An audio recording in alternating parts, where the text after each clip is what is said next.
Kita akan memasuki minggu pertama setelah Trinitatis pada tanggal 14 Juni tahun 2020. Epistel pada minggu pertama setelah Trinitatis yang menjadi khotbah pertanyaan diambil dari kitab Amsal pasal 22 ayat 22 sampai dengan ayat 29.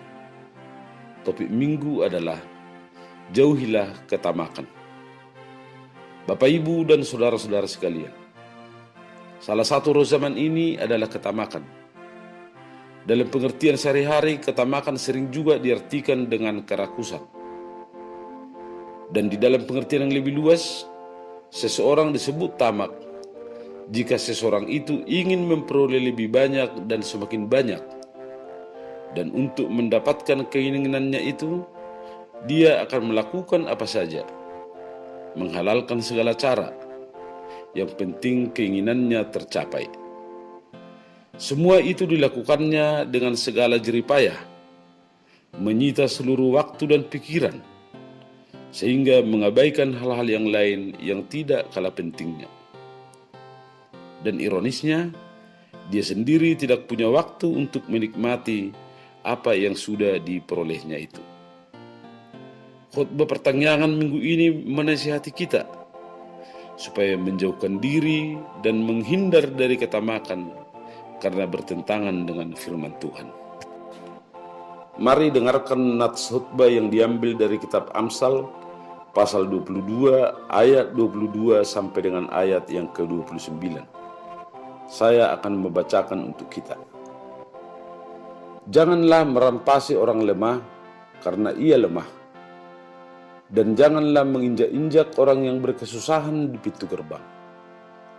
Sebab Tuhan membela perkara mereka dan mengambil nyawa orang yang merampasi mereka. Jangan berteman dengan orang yang lekas gusar. Jangan bergaul dengan seorang pemarah, supaya engkau jangan menjadi biasa dengan tingkah lakunya dan memasang jerat bagi dirimu sendiri. Jangan engkau termasuk orang yang membuat persetujuan dan yang menjadi penanggung hutang. Mengapa orang akan mengambil tempat tidurmu dari bawahmu, bila engkau tidak mempunyai apa-apa untuk membayar kembali? Jangan engkau memindahkan batas tanah yang lama yang ditetapkan oleh nenek moyangmu. Pernahkah engkau melihat orang yang cakap dalam pekerjaannya? Di hadapan raja-raja ia akan berdiri, bukan di hadapan orang-orang yang hina. Demikian firman Tuhan. Ketamakan memang ada hubungannya dengan materi atau uang. Akan tetapi, harus diingat bahwa materi atau uang pada dirinya tidaklah jahat. Ketamakan lebih pada sikap seseorang, yaitu ketidakmauan untuk membangun hidup secara berimbang. Orang tamak adalah orang yang tidak pernah bersyukur, selalu meratapi apa yang tidak ada padanya. Orang yang tidak pernah merasa cukup sangat mungkin untuk jatuh ke dalam pencobaan. Hasrat yang tidak terbendung untuk selalu memenuhi segala keinginannya akan mendorong seseorang untuk melakukan hal-hal yang mengabaikan norma etika dan moral, menghalalkan segala cara, dan tidak lagi berpegang pada prinsip-prinsip imannya sebagai pengikut Kristus. Di dalam nats ini diberikan contoh perilaku yang bersumber dari ketamakan sebagai berikut. Yang pertama, merampas hak orang lemah. Inilah keserakahan. Menumpuk kekayaan dengan menindas orang lemah, mengabaikan keadilan. Yang kedua, menginjak-injak orang yang susah hidupnya. Orang yang tamak berpotensi untuk menindas orang lain, terlebih orang yang miskin, marginal, dan memperalatnya untuk kepentingan diri sendiri. Yang ketiga, memindahkan batas tanah yang lama yang telah ditetapkan oleh nenek moyangnya. Orang yang tamak tidak akan segan-segan untuk melakukan penipuan, pemalsuan, dan pelanggaran terhadap nilai-nilai dan norma-norma yang baik. Selanjutnya, untuk menjauhkan kita dari ketamakan, firman ini memberikan beberapa nasihat untuk kita ikuti sebagai berikut. Yang pertama, hiduplah di dalam rasa takut akan Tuhan.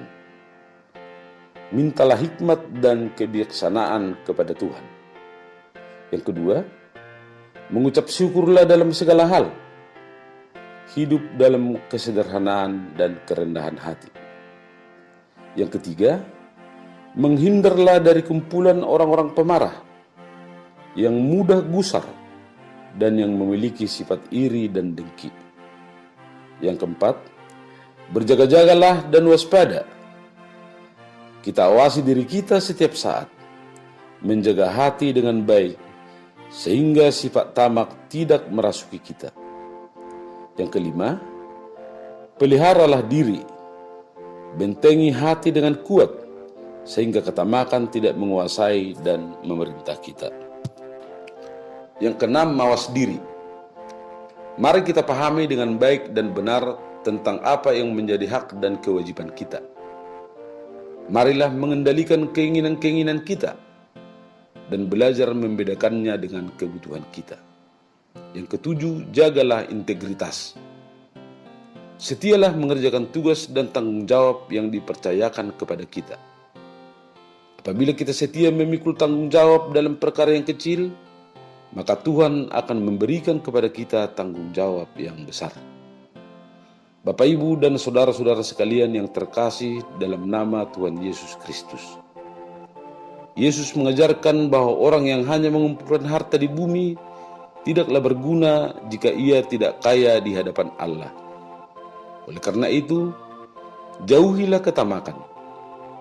Hiduplah dengan cara yang benar, yaitu bekerja keras, rajin, tekun, ulet, dan disiplin.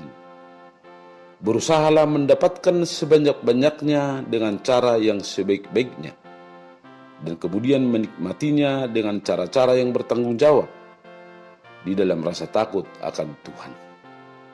Kiranya Tuhan memampukan kita untuk melaksanakan nasihat ini. Amin.